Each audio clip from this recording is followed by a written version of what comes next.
A apărut toporaș în pădure.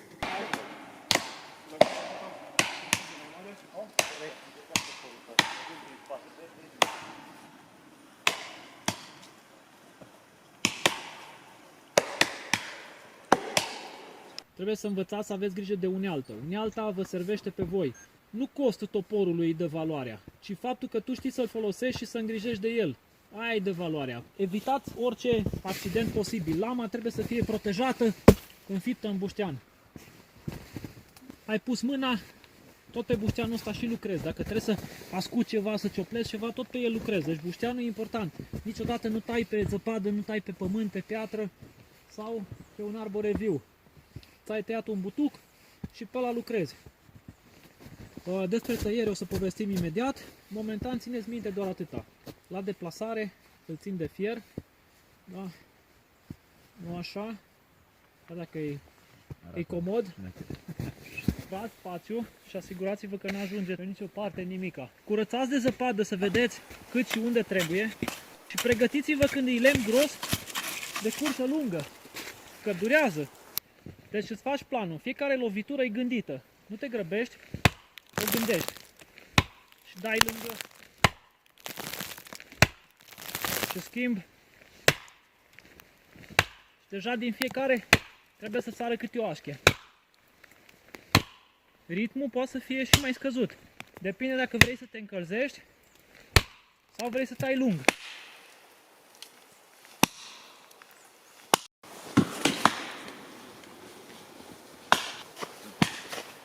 Da, trebuie să vă învățați să tăiați pe ambele mâini, nu există cu o mână.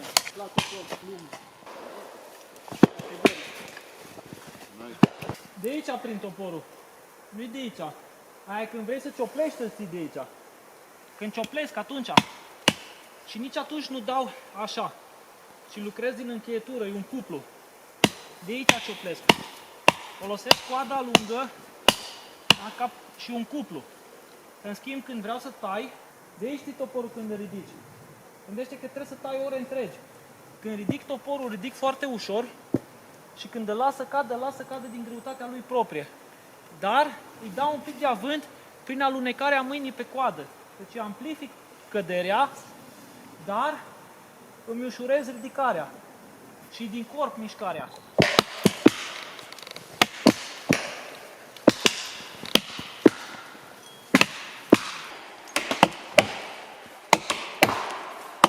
Că mergi pe drept, pui piciorul și în gol, e coborâre. Atâta de tare nu vezi, că n-ai niciun reper. Are aceeași culoare cerul cu aerul și cu zăpada. Toate sunt soi de gri. Când lucrați cu toporul la cioplit, nu ridicați deasupra mâinii. Îl ridică jos să fie, degetele ferite. Nu ridici și dai de aici, că îți retezi degetul în doi, nici nu știi când l-ai luat, numai vezi că zboară scândurica jos. Și se lucrează din încheietură, nu din cot. Să nu vă prind cădat așa cu toporul, e doar din încheietură, folosiți coada ca și contragreutate. Ții de aproape și lovești ușor și atunci, dacă tinde să fugă fisura, o să trebuiască corectată. Fagul nu are o reputație din asta că pe lungime lungă se despică frumos. S-ar putea să avem dificultăți cu el. Vedem ce putem scoate. Și aveți grijă, tăiați așchile astea, să ghidați fisura. Dacă nu le tai, se duce strâmb. Tot timpul trebuie să tai. Și așa îi controlezi, practic, crescătura. Rămâi cu fisura pe mijloc, altfel tinde să-ți răsucească și tu la final, în loc să ai o suprafață orizontală de așezare, te trezești cu un buștean cu o suprafață așa răsucită. Îți pui haine la uscat, faci diverse legători, îți repari tot felul de accesorii. Faci multe treburi cu o cordelină, chiar faci multe, dacă știi noduri, dacă nu, nu prea faci nimic.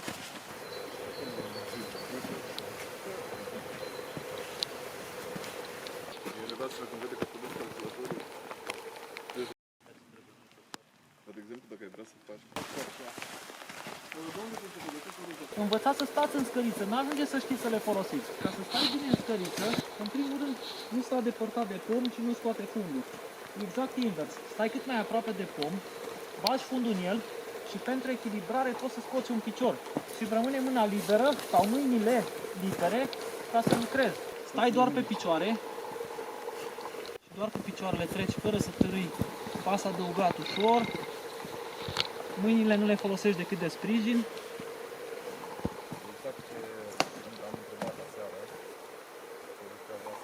De obicei, în tabere obișnuim să avem un segment de autoapărare și prevenire, ca să zic așa, că tot povesteam ieri de tot felul de jovine ce poate să vină. Dacă se dă doar la lucruri una, dar se dă la prunc, se dă la vecini, mere la parteneri, trebuie să acționezi, trebuie să te miști rapid. Și te rezumi la ce poți să găsești. Tu te poți inspira din ce au avut oamenii în trecut, dacă nu ai idei bune acum. Și noi ce avem aici, avem esențe tari și grele. Să lucrezi cu lemn verde, poți să faci niște treburi. Deci țărușul e o altă disciplină, confecționarea și aruncarea țărușului. O să le facem amândouă, să și confecționăm, o să și aruncăm. Trebuie să vă gândiți că cele mai primitive arme necesită cele mai bune cunoștințe. Cu cât e arma mai performantă, cu atât omul nu necesită mari abilități, pentru că se face totul din reglaje. Ai reglat, ai declanșat, totul e simplu. Când discutăm de treburi instinctive și primitive, acolo trebuie să compensezi prin abilitățile tale și va trebui să-ți îmbunătățești abilitățile. Astea nu se foloseau atât la vânătoare cât la război. Triburile aruncau unii în alții pe ele. Deci aruncau și mergea foarte bine.